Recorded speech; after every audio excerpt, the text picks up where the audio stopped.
La raza Swiss Boo se constituye con 5 octavos de pardo suizo y 3 octavos de cebú.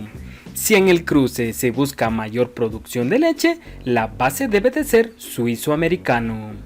Y si el objetivo es carne, la base debe de ser suizo-europeo. La raza cebú aporta rusticidad y resistencia para los climas tropicales.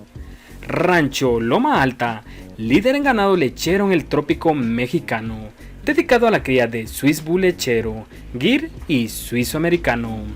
En la descripción del video te dejaremos los datos de contacto. Por favor, suscríbete y dale al botón de me gusta. Gracias por vernos.